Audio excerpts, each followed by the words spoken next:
तो लेकर आ चुके हैं आप सभी के लिए 10th क्लास की जो बोर्ड परीक्षा होने वाली है 2025 में, उसके लिए आप सभी के लिए मैथ का चैप्टर जो स्टार्ट कर दिया गया है, जो है भारती भवन का बुक है। उस भारती भवन बुक में आप सभी को आज पढ़ाने वाले जो है बहुपद का सवाल, जो यही जो बुक आप सभी को 10th क्लास में बोर्ड परीक्षा में हमेशा इससे सवाल पूछी जाती है। तो आप सभी को बताने वाले हैं बहुपद, इसका चैप्टर जो है बहुपद है और प्रश्नावली 1 से आप सभी को बताने वाले हैं। तो चलिए बोर्ड पे आप सभी को दिखाते हैं। यहाँ पे बहुपद जो है प्रश्नावली 1 के ए है।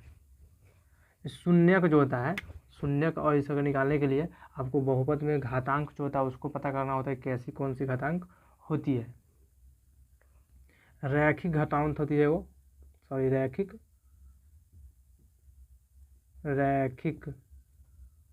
घात होती है। क्या होती है? रैखिक घात। इसको पहचानने के लिए आपको यहाँ पे अगर समीकरण दे दिया x प्लस इतना, तो ये कौन सी घात होगी? तो ये कौन सी घात होगी? तो रैखिक घात होगी, क्योंकि इसमें जो है इसका इस पर घात नहीं दिया जाता है, तो क्या मानेंगे? 1 मानेंगे। तो कौन सी घात होगी? रैखिक घात होगी। समीकरण से इसका घात जो हो गया 1 हो गया, पूछेगा तो घात इसका क्या होगा? 1 हो जाएगा। उसके बाद हो गया द्विघात। द्विघात मतलब क्या होता है? दो मतलब 2 होता है। द्विघात जो होता है, जिसका घात जो होता है वो 2 होता है।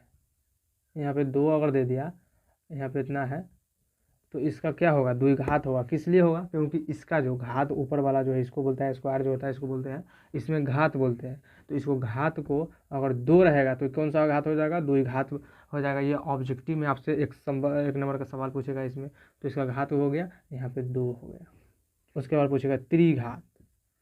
त्रिघात जो होता है, त्रिघात बहुपद बोलते हैं, उसमें पूछेगा सवाल त्रिघात बहुपद। तो त्रिघात जो होता है वो होता है 3 स्क्वायर दे दिया, यहाँ पे 3 दे दिया, प्लस में 1 दे दिया, तो कौन बहुपद हो जाएगा? तो त्रिघात बहुपद हो जाएगा। इसका जो है स्क्वायर यानी 3 हो गया, यहाँ पे घात 3 हो गया, तो कौन सी घात हो गई? त्रिघात बहुपद हो गई। इसमें आप सभी को प्रॉब्लम नहीं होनी चाहिए। उसके बाद है ना, आप सभी के लिए क्वेश्चन कराकर यहाँ पे बताते हैं। क्या बताते हैं? क्वेश्चन बताते हैं आप सभी को यहाँ पे, तो इसको नोट कर लीजिए आप सब।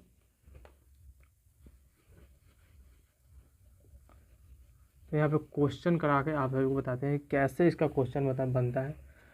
पूछता है सवाल 2 नंबर में, वो तो है 1 नंबर पूछता है। तो सवाल जो पूछता है, एक वास्तविक संख्या ए बहुपद px का शून्यक होगा यदि pa बराबर क्या होगा? तो pa का मान जो हो जाता है यहाँ पे 0 हो जाएगा, 0 लिख दीजिएगा। उसके बाद 2x square minus 3x minus 5 का एक शून्यक माइनस 1 होता है। इसमें घात जाकर पूछेगा आपको घात, तो कौन सा घात होगा? द्विघात हो जाएगा, क्योंकि इसका घात जो है 2 है, इसमें भी द्विघात हो जाएगा। तो इसको क्वेश्चन बनाने के लिए आपको बताया गया है इसमें कि 3x square minus 5x minus 5 का एक शून्यक का योगफल तथा गुणनफल निकाले। क्या निकालना है? शून्य का गुणनफल और योगफल निकालना है। तो इसको निकालने के लिए आपको एक सूत्र होती है, तो जो सूत्र आप सभी को यहाँ पे लिखाते हैं, गुणनफल, शून्यकों का योगफल और गुणनफल का सूत्र लिखते हैं यहाँ पे। इसको लिख देंगे सूत्र या फॉर्मूला। तो शून्यकों का योगफल जो माने होता है, क्या होता है? योगफल के माने जो होता है जोड़ होता है। योगफल का मतलब जोड़ होता है। तो यह हो जाएगा अल्फा प्लस बीटा। ये थोड़ा सा नीचे जो आ रहा है उसको बीटा बोलते हैं, और ये जो है ऐसे मुड़ा हुआ ए की तरह, इसे बोलते हैं अल्फा। क्या बोलते हैं? अल्फा बोलते हैं। तो अल्फा प्लस बीटा बराबर माइनस बी बाई ए, यानी माइनस बी बटा में ए। ये सूत्र जो होता है आपको शून्यकों का योगफल निकालने का सूत्र होता है। और गुणनफल निकालने का सूत्र जो होता है यहाँ पे लिखते हैं आप सभी को फिर से। यहाँ पे शून्यकों का अगर गुणनफल पूछेगा तो सूत्र जो हो जाएगा ये हो जाएगा अल्फा। क्या होगा? Alpha into beta. ये जो है बीटा मतलब गुना हो जाता है, यहाँ पे इंटू मतलब यहाँ पे गुना। अल्फा गुना बीटा बराबर जो हो जाएगा सी बाई ए हो जाएगा। सी बटा में ए होता है, इसका सूत्र होता है। क्या हो गया सूत्र? शून्यकों का योगफल पूछेगा तो अल्फा प्लस बीटा बराबर माइनस बी बाई में ए हो जाएगा। उसके पूछेगा शून्यकों का गुणनफल, तो अल्फा गुना में बीटा बराबर सी बाई ए हो जाएगा। तो इसको सूत्र हो गया आप सभी को। और ये सूत्र याद करने के बाद आपका क्वेश्चन बनाया जाएगा। तो क्वेश्चन बनाने के लिए यहाँ जो समीकरण दिया गया है, यानी शून्यकों का योगफल निकालने के लिए समीकरण दिया गया है, तो इसको मान लेंगे ए, इसको मान लेंगे बी और इसको मान लेंगे सी। हर क्वेश्चन में जो शून्य बोलेगा सभी को ए और बी मानिएगा, तो आपका ए और बी का मान निकलेगा, उससे आपका शून्यकों का योग निकलेगा। ये जो अचर पद जो यहाँ पे दिया गया है, इसको छोड़ देंगे, इसको भी छोड़ देंगे, सिर्फ आपको अंक लिखनी है।